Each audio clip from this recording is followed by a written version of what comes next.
Um, so what is consciousness? Um, I mean, obviously, I've touched on this question a few times in some of the other talks, um, which I'd encourage you to have a listen. You know, if you're a kind of introductory level sort of beginner to philosophy and idealism and stuff, it's probably worth a listen. If you're better informed, possibly not. Um, But I just thought I'd tackle the question directly this time. Again, I don't have any plan of any sort of structure for this.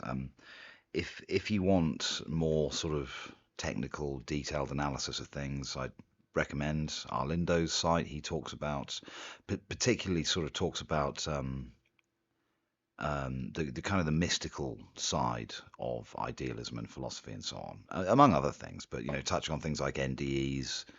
Um, lucid dreaming, and some of the sort of perhaps or metaphysical implications that some of that presents. It's fascinating stuff. So, and it's more technical. It's better referenced. Talks about actual authors and philosophers and so on. I might reference a few in this, but um, I thought I'd just have a bash. Just from this armchair, right? To see if we can just think it through just as an ordinary human being. Okay, I've got a bit of a grounding, everyone knows I've got a degree in philosophy, even from some years ago. Didn't do much philosophy there, but um, you know, I've done a bit of reading. I've got some of my views, and I've got some hunches and some positions on things. But this time, I'm just going to try and just be a bit sort of off the cuff and say, well, what is consciousness?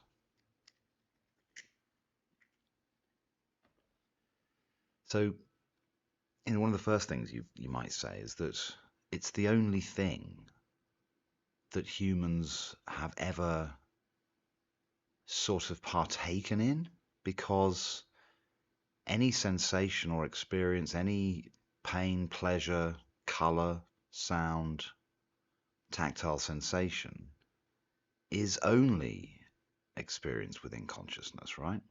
So this is where we perhaps sort of get a little bit muddled up. I mean, what's the difference between experience and consciousness? Well, I would say that experience is what consciousness does. It's the activity of consciousness, right? But then you might say, well, is there a consciousness that doesn't do anything? And I would suggest not. Um, I think it's a dynamic thing, which sounds sort of contradictory, because a thing um, sounds fixed, doesn't it? But this it's a process. I think that, everything is fundamentally a process, right? So, but what is consciousness?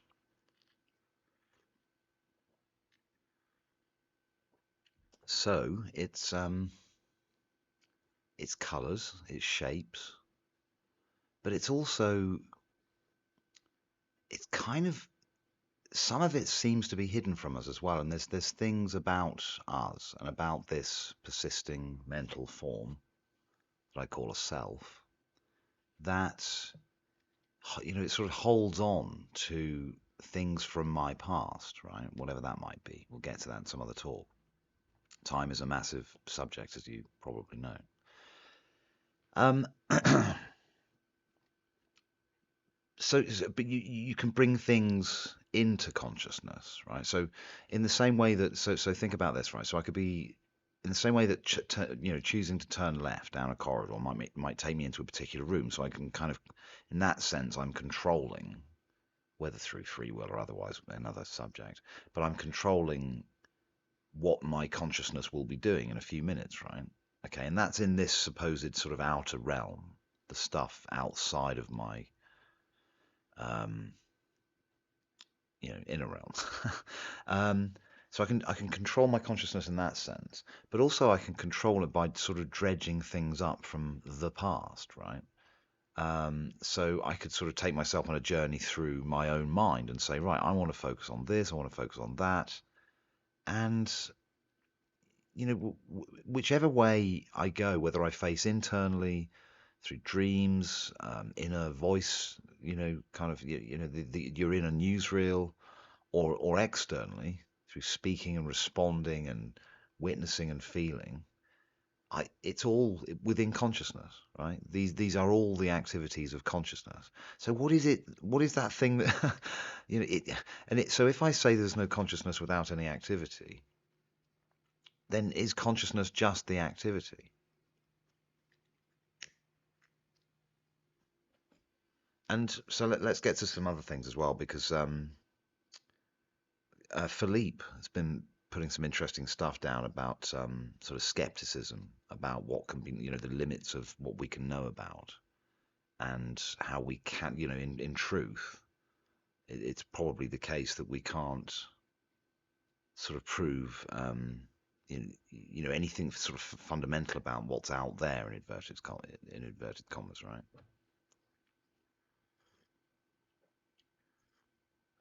I think that's too much. That's too complicated for me to go into, but it might be worth a look. It looks like it might be some kind of ultra skepticism, but I don't think it is. I don't think he's denying the existence of something.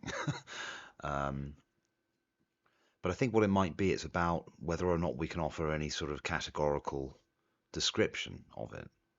And if it's something like that, then I would say no, we can't, right?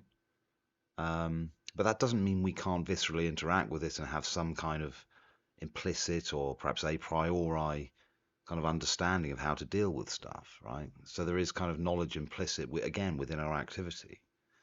But what is consciousness? I mean, here we are. We're 7 minutes in, and I'm going to reference some systems of thought and some thinkers. So it's not just necessarily down the pub kind of thinking here, but I'm some kind of an idealist. I still haven't done the homework in some of these areas that Mike and Felipe and Matt and people have suggested I read, because I just haven't had time. Been really busy with work and stuff as well. So, um, I mean, these guys again, with these guys will be able to offer up a much more detailed and better informed philosophical account of these things. But as I said before, I want to try to, I'm not a great philosopher, but I'm not bad at kind of thinking things through and tossing ideas around. And I've got a gut feel for some of this stuff. And I do occasionally dip my toes in some of the more technical stuff as well, right? I've even been known to read some of these kind of, voluminous kind of chat GBT outputs and stuff, because I think there's some really helpful material in there. And the way it disseminates kind of existing understanding. And if it does it well, of course, hallucination free, then, it's a good way of, potentially structuring an approach to an investigation, right? Further reading, or even actually tackling the nitty gritty of the arguments themselves, and they're getting better at doing that stuff. Just a note to the audience: I don't think any large language model will ever be conscious, right? And I guess the reason for that again touches on my metaphysical sort of predilection, which is towards idealism. And here we go again with this, and it's simply because we only know consciousness. And I don't think that can be denied. I mean, it points back towards, the Cartesian sort of skepticism, where he says, right, let's just peel everything back, right? Let's just, anything that has assumptions in it, just kind of wipe it off the table and get to the point where all we've got is the fundamental base rock of certainty, which is I am, right? I mean, some might contest that and say, well, actually, maybe it's preferable to say something like it is, because I imbues it with some sort of fixed identity, or even sort of fixed parameters around a process, right? But, this is what this was his sort of bedrock of certainty. And I'm down with that. I think that's where you need to go. And when you look at thinkers like sort of Chris Fields, Mike Levin, and so on, these guys seem pretty adept at almost philosophically removing the assumptions from their thinking. Chris Fields, for example, sort of getting rid of some of the baggage of sort of space time, mathematics in doing physics with Carl Friston's free energy principle, right? So kind of just ignoring some of these assumptions built into a physicalist framework, which is that we are inside a space-time domain, right? And there's a bunch of kind of advanced cutting edge thinkers from physics, neuroscience, um, that are saying that that's just not the way things are. Right? So we're really not floating around on a rock in space. That just is not the case. We're not in some extent. There's these physics guys who showed that local realism was false, right? So stuff isn't there until it's looked at, and it's crazy talk, and it's terrifying in some ways to hear this because it really pulls the rug from under you, particularly if you're still if you're in a materialist or physicalist paradigm and you're kind of perhaps a bit curious and you're just kind of peering over the fence into the alternatives. Well, here it is. It just isn't there in the way that you think it is, right? So I think consciousness is is fundamental. It's probably all there is. Look, okay, so there may be some other stuff, right, that we can't begin to comprehend, but it's you know it's pointless us speculating about that. But what we can know is that consciousness seems to be all pervading, and everything that we experience seems to have agency. And this is where I invoke Mike Levin again, because his science is suggesting that even basic sorting algorithms have some weird kind of agency in the form of delayed gratification. And these are just logic machines. You can demonstrate their kind of the basic innards, which are just basic logic and maths, right? But collectively, in these kind of novel situations, they seem to display kind of sort of group cooperation and again, delayed gratification and so on. So, what's going on with that? We've got people like Stephen Wolfram saying that weather may have a mind, but it's the sort of mind that means that we can't sort of interface with it in the same way that we can interface with a cat and see that it's cute, for example, right? But the weather certainly has a gential style effect on us. It moves around, it strikes us with lightning, it rains on us, it does things. So we've got all these extraordinarily sort of clever people that sort of really inching towards what I would say is kind of an idealist or potentially panpsychist position, right? At least non-physicalist. And that is going to look very crazy to a lot of people, particularly philosophers, right? A lot of the philosophers I'm sort of, the contemporary ones I'm getting to follow a little bit on Twitter and stuff, trying to network and made a few friends here and there and stuff. They're nearly all extremely embedded within a sort of materialist paradigm, I'd say.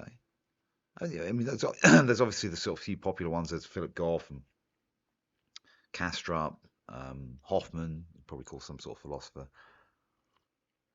You got popular thinkers that are offering up sort of non-physicalist accounts of things. You got Sheldrake and co. And so there is a bit of a shift, really. And you've got a growth in interest in sort of mysticism, the Hermetica, and so on. And some of that seems to share pointers with idealist thinking. Hence the Hermetic Idealist group run by my friend Stephen Wallard. And so, we've got this thing called idealism, which has been spoken about by the ancients for thousands of years. Books have been written about it, the Upanishads, the Hermetica. You could offer up an argument that monotheistic religions are built around the sort of philosophical architecture of idealism, really. Everything is one big mind. Seems pretty spiritual and godlike, doesn't it? It kind of creates stuff within its own experiential domain. So we're kind of self-describing and experiencing that description as we do it, and possibly pursuing novelty and so on. See Terence McKenna.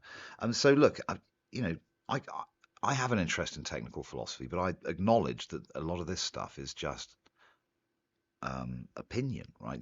You cannot demonstrate with final certainty that idealism is true. I don't think, because of that little catch I introduced earlier when I said there may be something other than consciousness, but it's incomprehensible to us, and I don't think it can possibly be interfaced with, right? So we're sort of almost talking about the sort of Kantian thing in itself.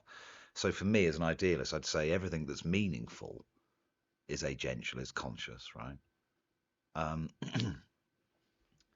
And I think that just sort of gets rid of a whole load of problems. It gets rid of the hard problem of consciousness because we don't have to give an account of how it emerged from clockwork mechanical processes. That one big, sort of elephant in the room with neuroscience will just go away.